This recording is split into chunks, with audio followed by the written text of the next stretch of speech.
Hi YouTube. I'm going to be doing the video about my birth plan. As you may or may not know, I will be delivering this baby at a birthing center with midwives. It's the same place where I gave birth to Aiden. I will have my midwife in the room, her partner, and if they have students, I've allowed for them to be in the room as well. So at most, there will be 4 other people in the room besides myself, my husband, and my 19-year-old sister. So I have my notes here that I made a bit of a birth plan on from pregnancytoday.com, on birthplan.com. I guess you can just write that, and it will take you directly to the birth plan generator thing. During labor, I may bring my own music to listen to, but I brought the music with me last time, and it never left the bag, so I don't think I'll actually end up using it. But it will be there in case I do decide to. What do you say, be quiet? I would like the room to be as quiet as possible. Although, last time, with all my screaming, it wasn't very quiet at all. I want the lights in the room to be kept low. If it's during the day, then it's a bit difficult to keep it too low because the sun shines in really well in their rooms, even with the curtains closed. I would prefer to keep the number of vaginal exams to a minimum, which is not a problem at all with the midwives. They only really check if you ask, or if you feel like pushing or something, they'll check and see if it's actually time. Otherwise, they don't bother you with that constantly. They also, since anyways, they for monitoring, they don't really monitor much. They have a Doppler and they check the baby's heart rate every once in a while, so that's not bad. Not have to be hooked up to anything. I plan to be walking or in an upright position for the majority of labor, and I will be getting into the water to deliver the baby. I didn't do well laboring in the water last time, so that's why I do not plan to get in the water until it's time to push, because I don't think I'd be able to stand being in the water before that. I also plan to use the birthing ball. That helped out quite a bit to get through the horrible back labor with Aiden. I'm really hoping I don't have back labor this time.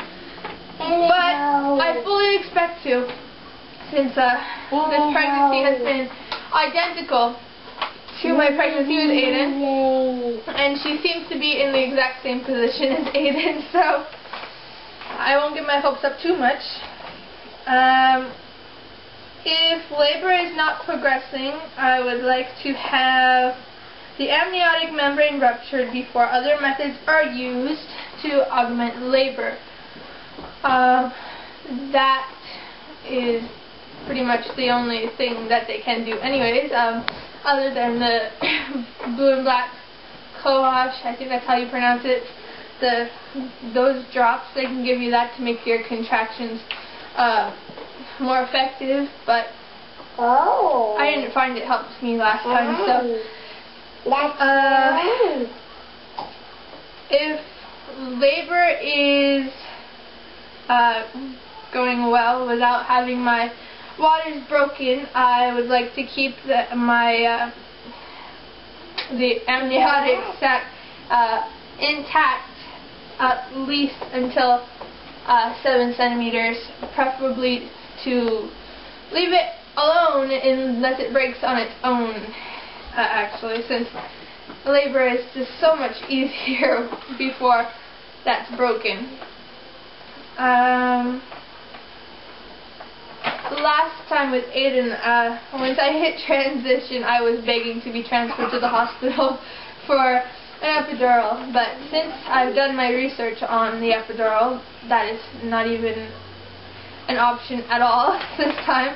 I don't expect to ask to be transferred for it since I know all the risks that come with it. But I have written on my birth plan that even if I say I can't do it anymore and that I want to be transferred, I do not mean it. Do not transfer me.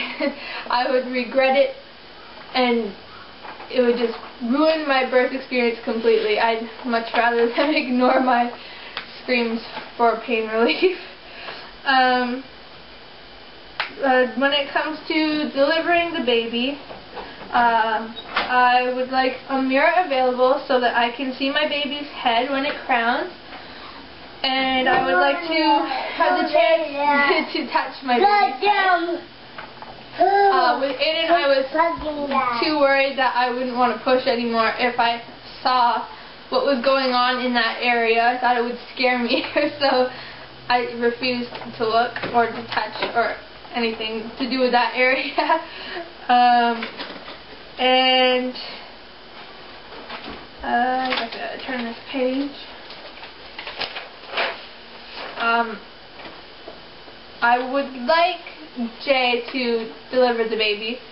He said he might do it, but Aiden, leave things alone, please. He's nervous about it, so if at the time he decides he can't do it, I will be delivering the baby myself. So, very much looking forward to that, whichever way it goes. Jay will be cutting the cord once it stops pulsing. Postpartum, I would like to go home as soon as possible after she is born. So within a couple hours after she's born, maybe 3 hours max, unless it's in the middle of the night or something, then we'll stay until morning. But if it's in the afternoon or something, I do not plan to stay there more than 3 hours. I plan to breastfeed, of course, and I would like to begin nursing very shortly after birth, which is not an issue. They don't take the baby from me until I decide that they can take her to weigh her and stuff, which they do right at the end of the bed anyway. So my sister will be doing the video of the birth and taking pictures of it. So yeah, that's pretty much it. And getting into everything. So if you have any questions, just ask and I will do my best to answer them. Thanks for watching.